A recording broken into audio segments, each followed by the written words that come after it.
Vamos lá, meu povo, vamos lá, minha gente. Retomando aí a nossa terceira parte da aula.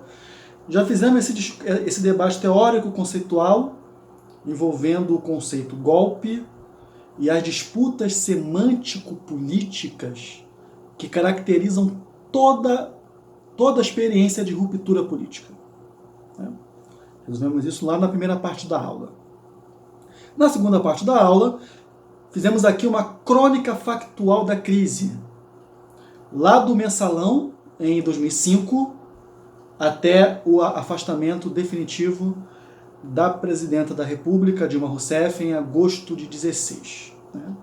Com auxílio de alguns autores devidamente citados.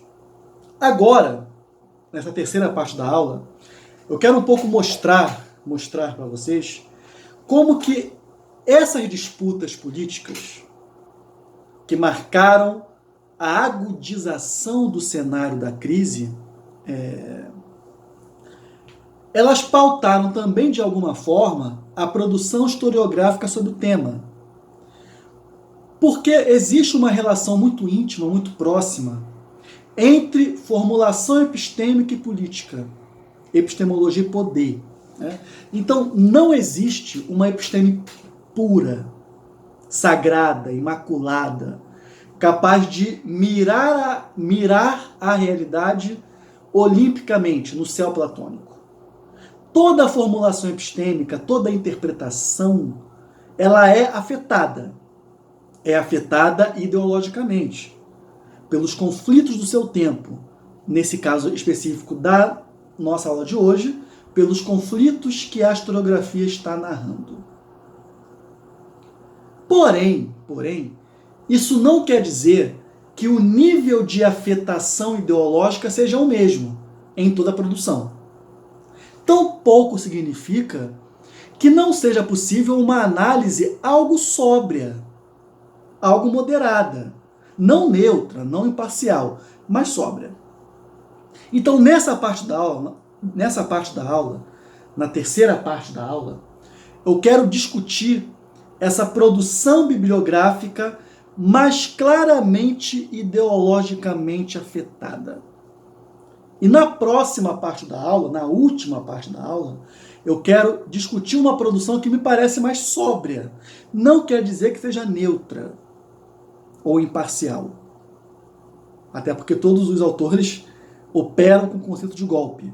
Então, não há neutralidade. Mas produziram reflexões mais sólidas, sustentadas na empiria, na análise de dados, mais sóbrias. Não me parece ser o caso dos autores que eu vou rolar aqui na aula de hoje. Esses autores, esses estudos, eles se deixaram muito pautar pelo fenômeno do reformismo petista. Entende? Então, o que estava em jogo para esses autores, na avaliação que eu faço desses textos, não é exatamente a crise em si, a crise como experiência política, mas sim o grau de responsabilização do reformismo petista nela. Então esses autores estão mais avaliando e julgando o Partido dos Trabalhadores e a sua condução frente à chefia do Poder Executivo brasileiro, durante 13 anos, do que exatamente avaliando a crise. Então são produções afetadas ideologicamente pelo petismo, seja para rejeitá-lo à direita, como é o caso de dois autores que eu vou trazer aqui, dois textos. O livro escrito pelo Rogério Cherquier e pelo Colin Butterfield. O livro Vem pra Rua, a história do movimento que mobilizou o Brasil. E um artigo do Reinaldo Azevedo na Folha de São Paulo, O Golpe da Legitimidade. São autores que se pautaram pelo petismo para criticá-lo à direita. Existiram ainda os autores que se pautaram pelo petismo para criticá-lo à esquerda, que são o caso do Marcos Nobre talvez a grande matriz dessa avaliação. Vou citar todos os textos, vocês vão ter a chance de tomar nota de todos eles. Do Rui Braga, do Valério Arcari, do Marcelo Badaró Matos e do Felipe Demier. Autores que se afetaram pelo petismo para criticá-lo à esquerda, o que, na minha avaliação, comprometeu a capacidade desses textos em avaliar adequadamente a realidade da crise. Então são mais libelos ideológicos antipetistas, seja pela direita ou pela esquerda, do que exatamente textos de diagnóstico do cenário de crise. E por último, claro, o autor que se dedicou a defender o PT. Então isso talvez também tenha comprometido o seu potencial de análise, que é o Gessé Souza. Certo? Então a gente vai passar nessa terceira aula por esses autores, tentando entender como que a historiografia também verbaliza os conflitos políticos que ela narra. Ou seja, a historiografia também pode ser usada como fonte para o pesquisador interessado em contar a história da crise democrática brasileira contemporânea, em analisar essa história. E é por isso que o título da aula é O Golpe Parlamentar de 2016, História e Historiografia. Certo, gente? Então vamos lá, começando pelos críticos de direita. Tirem as crianças da sala, porque agora vamos tratar dos autores de direita. De quem analisou a crise a partir de um metaprojeto do interesse em criticar o petismo pela direita. Então é claro que o que há de comum entre esses autores é que eles não operam, eles não utilizam o conceito golpe. Eles não trabalham com a categoria golpe. Ou seja, para eles, o afastamento da presidenta Dilma não foi um golpe de Estado, mas sim um processo legítimo de impeachment. Mas também há diferenças importantes aí nas avaliações. Primeiro, esse livro aqui, livro do Rogério Cherquier e do Colin Butterfield. Vem para a rua, a história do movimento popular que mobilizou o Brasil. Nesse texto, os autores analisam o afastamento da presidenta Dilma não apenas como um processo parlamentar institucional, mas sim como se ele tivesse sido um clamor das ruas. Quer dizer, a população brasileira, a sociedade civil brasileira, se mobilizou contra o governo da presidenta Dilma, os governos petistas, marcados pela corrupção. Então esses autores, eles mobilizam o Rogério Cherquier e o Colin Butterfield, analisando especialmente o movimento social Vem Pra Rua, eles se apropriam, talvez inconscientemente, duvido que eles saibam disso, de uma narrativa de interpretação do Brasil que não é recente, que ela é forjada lá na década de 30, no mesmo momento em que nascia o Brasil moderno, o que eu chamo aqui de Brasil moderno. O Brasil no qual o Estado ocupa efetivamente o lugar de centro planejador e indutor do desenvolvimento social e econômico. E há um consenso na historiografia que esse momento é a década de 30, com a Revolução Varguista, a chamada Revolução de 30. De lá para cá, eu mesmo tenho um artigo sobre isso, publicado na revista Anos 90, eu já vou falar mais desse meu artigo na última parte da aula. Eu mapeio essa narrativa, né? Uma narrativa que no debate público brasileiro define a corrupção de uma forma um tanto restrita.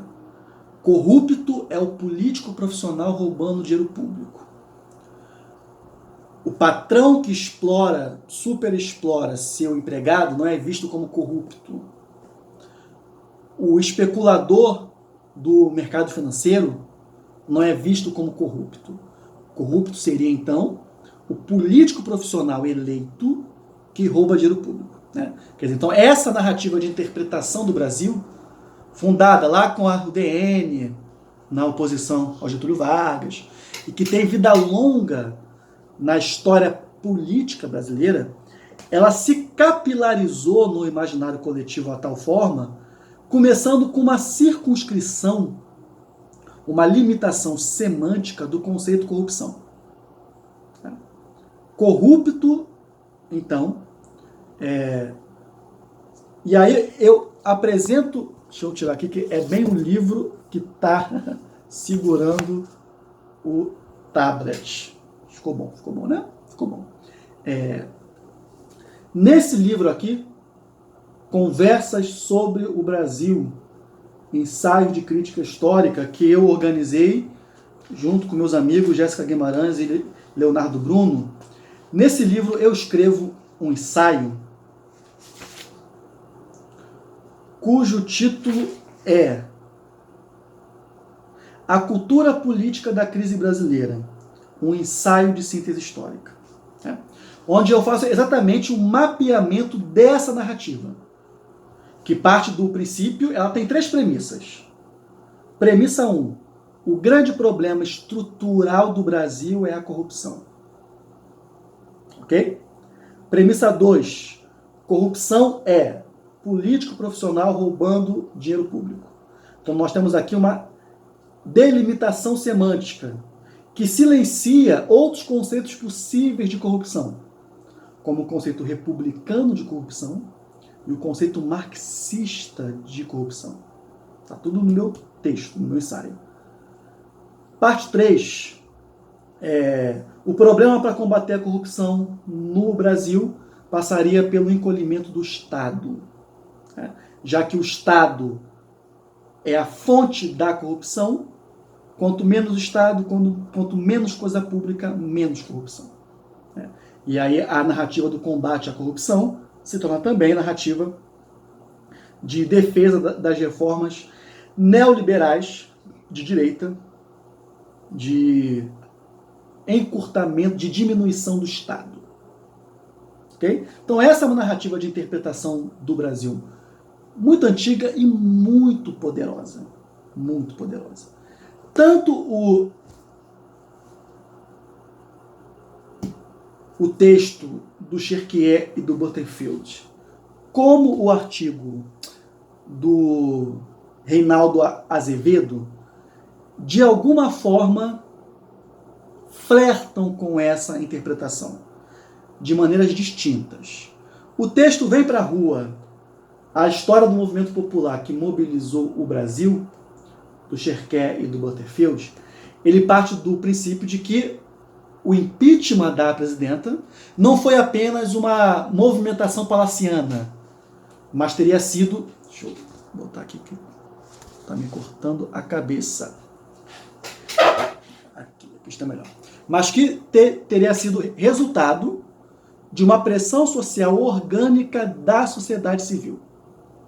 Nesse sentido, na interpretação desses autores, todos os movimentos de rua que precederam ao impeachment, tanto em 2013, como em 2014, como em 2015, como em 2016, teria sido resultado de uma insatisfação popular com o deterioramento dos serviços públicos por causa da corrupção. Ou seja, teríamos então saúde, educação pública, segurança pública precárias, porque os políticos, comandados pelo Partido dos Trabalhadores, estariam roubando o país. Então, faltaria dinheiro para saúde, educação, segurança e por aí vai. Isso teria dado origem, então, a um movimento social, a uma insatisfação social genuína espontânea, que teria sido, em última instância, a força que derrubou a presidenta Dilma Rousseff. Então, isso é a leitura do Scherker e do Butterfield, numa interpretação da crise à direita do reformismo petista. O Reinaldo Azevedo é menos caricato, né?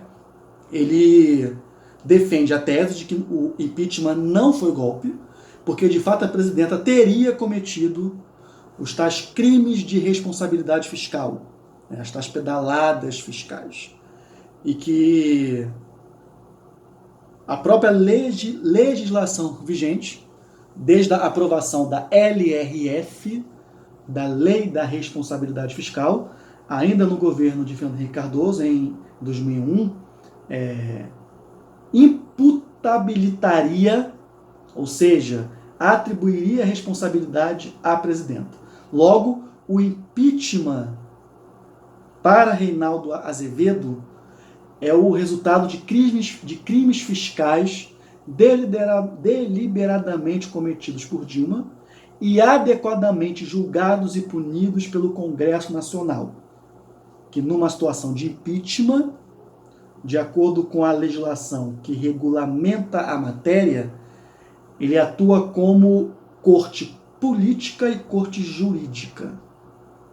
Então diz Reinaldo Azevedo nesse texto, golpe da legitimidade, que Dilma, por um lado, perdeu as condições políticas de governar e, por outro lado, materialmente cometeu crime de responsabilidade ao violar a lei da responsabilidade fiscal, né? Então, o Reinaldo Azevedo não está exatamente no mesmo caminho que o Scherker e o Butterfield, né? Ele está muito mais preocupado com uma agenda de austeridade fiscal e de reformas neoliberais do Estado do que exatamente com o discurso da corrupção, que também está presente na interpretação dele, mas não vem ao primeiro plano. Então, duas leituras possíveis de uma crítica à direita ao reformismo petista. Vamos agora às críticas à esquerda, cuja matriz foi desenhada nesse bom livro, que é um livro que eu gosto muito, um livro escrito no calor da crise, no calor das chamadas Jornadas de Junho de 2013, que é o livro do Marcos Nobre, O Imobilismo em Movimento, da abertura democrática ao governo Dilma Rousseff.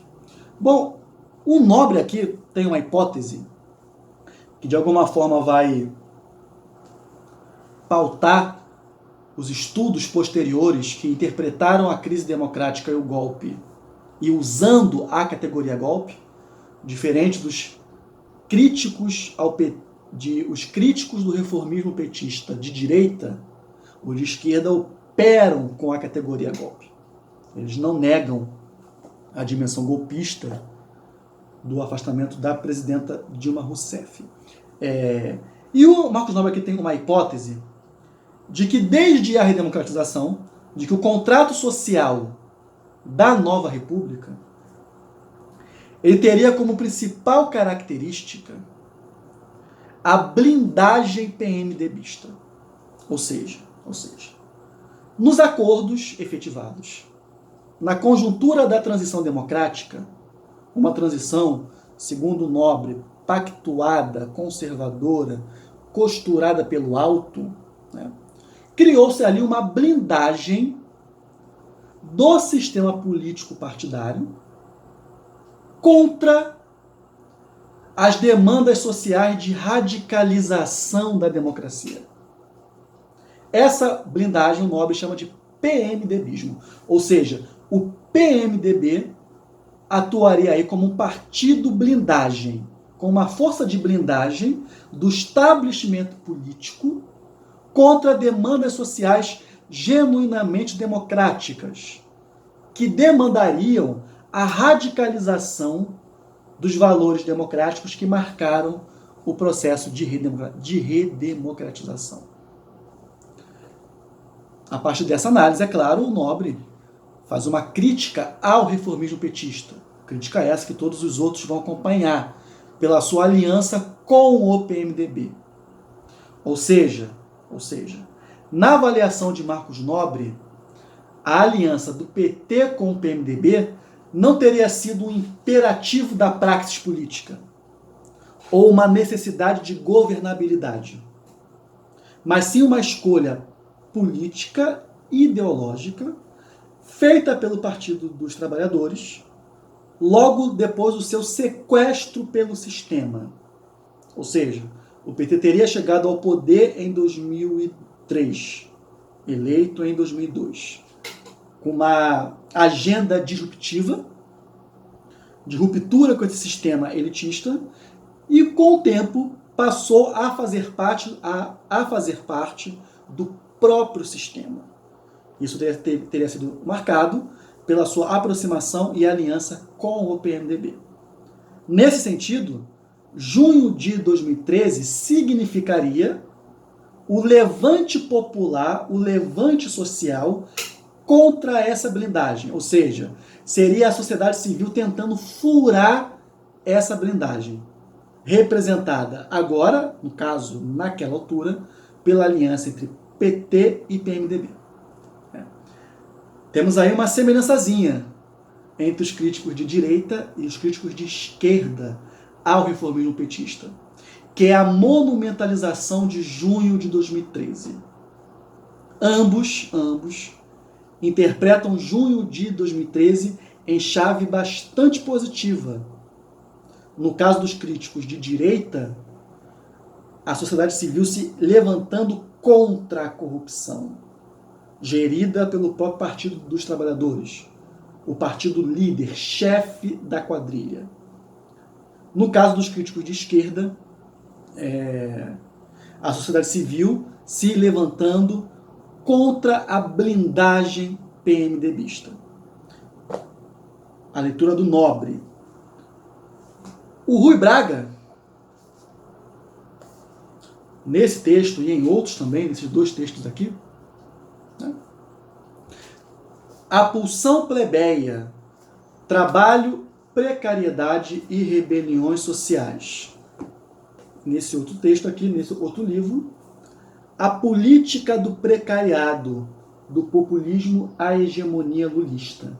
Então aqui o Rui Braga aprofunda a crítica à esquerda, feita ao petismo, inaugurada pelo nosso campeoníssimo Marco Nobre, né? O Rui Braga aqui ele tá muito interessado, ele está muito preocupado em entender como que o próprio Partido dos Trabalhadores, tergiversando e se alinhando não apenas ao PMDB, mas ao capital como um todo, teria se rendido aos interesses do capital e precarizado os trabalhadores brasileiros, o que teria gerado uma insatisfação popular espontânea e genuína. E aí tanto o Rui Braga, como aqueles que seguem a sua hipótese, que é o caso do Marcelo Badaró Matos, e desse livrinho aqui, ó, que eu já vou mostrar para vocês assim que eu achá-lo. Não tá por aqui, eu tinha colocado em algum lugar, minha gente. Mas é o livro A Onda Conservadora, Ensaios sobre os Atuais Tempos Sombrios no Brasil. A Onda Conservadora, anotem aí, livro A Onda Conservadora, Ensaios sobre os Atuais Tempos Sombrios no Brasil. É um livro organizado pelo Philippe Demier e pela Regiana Roeweller e editado pela Mauad, né, em 2016. Esse livro reúne diversos críticos de esquerda ao PT, que, aprofundando a hipótese do Nobre e do Rui Braga. Do Nobre, o PT teria se rendido ao sistema por uma opção política, ao se aliar com o PMDB e, dessa forma, reforçando a blindagem político-partidária que recalcava, desde a redemocratização, as demandas sociais de radicalização da democracia brasileira. E a hipótese do Rui Braga de que o Partido dos Trabalhadores, especialmente com a sua política econômica aliada ao capital financeiro, teria precarizado os trabalhadores, criando assim um sentimento de mal-estar nas grandes cidades, pela precarização do trabalho e pelas dificuldades da vida urbana, como transporte público, serviços públicos em geral. E aí esses autores que escrevem para esse livro, organizado pelo Demier e pela Roeweller, especialmente o Valério Arcari e o Marcelo Badaró, eles lançam mão de um conjunto de dados colhidos pelo Diese sobre as greves no Brasil desde 2011. Então eles identificam nesses números uma agitação sindical, uma agitação lavoural, ou seja, os trabalhadores brasileiros fazendo greves, demandando mais direitos contra o próprio governo, contra o próprio PT. 2013 faria então parte dessa rebelião popular do precariado, nas palavras de Rui Braga, dos trabalhadores precarizados contra a política econômica efetivada pelos governos do Partido dos Trabalhadores. A crise democrática, então, teria como seu ponto de partida o próprio sequestro do PT pelo capital, a própria traição do Partido dos Trabalhadores às suas matrizes ideológicas e aos seus projetos originais. Hoje, esses autores leem o afastamento de Dilma como um golpe. Na época, muitos deles não. Eu lembro do Valério Arcari, por exemplo, na época ainda vinculado ao PSTU, negando a dimensão golpista daquele processo de ruptura institucional. Né? E outros também, né? Porque eles partiam do princípio de que aquela crise era uma mobilização popular genuína contra o reformismo petista de elite, né, que se aliou às direitas brasileiras. Então nós temos aqui as críticas à esquerda ao PT. A hipótese do Marcos Nobre, ao se aliar com o PMDB, o PT deliberadamente reforçou a blindagem ao sistema político, forjada na experiência da redemocratização. Isso gerou uma insatisfação e uma irrupção popular contra o PT. Hipótese do Rui Braga. No plano da economia, o PT fez escolhas políticas também, que precarizou os trabalhadores, gerando assim um clima de agitação e de insatisfação popular, que pode ser percebido, segundo o Rui Braga, o Valério Arcari e o Marcelo Badaró, pelo número de greves, pelo número crescente de greves nas vésperas de 2013. E o autor que sistematizou essas interpretações, dialogando com elas, foi o Felipe Demier, nesse livro aqui. Já trabalhando com a categoria golpe, o Demier escreve esse livro. Depois do golpe, a dialética da democracia blindada no Brasil, onde ele vai beber na fonte. Nem sempre citando, né, o que eu acho um problema. Mas enfim, ele bebe na fonte tanto do Marcos Nobre, como do Rui Braga e de outros como Marcelo Badaró e Valério Arcari. Ok? Então essas são as interpretações de esquerda. A crise democrática, em alguma medida, seria explicada pela rebelião popular contra o reformismo petista. Ou seja, a população brasileira estaria demandando um governo ainda mais à esquerda, ainda mais radicalizado nas agendas de esquerda. Certo? Em defesa do PT, nós temos um livro do Gessé Souza, que eu também tinha colocado aqui, mas é tanto livro, minha gente, é tanta coisa, que eu não sei onde estar mais. Mas eu vou citar o nome. Sempre gosto de mostrar, acho bonito mostrar, né? Não faço a menor ideia de como está, né? A biblioteca está uma zona. Enfim, que é o livro do Gessé Souza, A Radiografia do Golpe e a Elite do Atraso. São 2 livros. A Radiografia do Golpe e a Elite do Atraso. Nesses 2 textos, o Gessé Souza, ele sai em defesa do reformismo petista. Entre outras coisas, nessa defesa, o Gessé interpreta 2013 na chave da conspiração e da manipulação. 2013, então, seria uma grande conspiração da direita, representada pela mídia, que manipulou a população contra o governo progressista de então.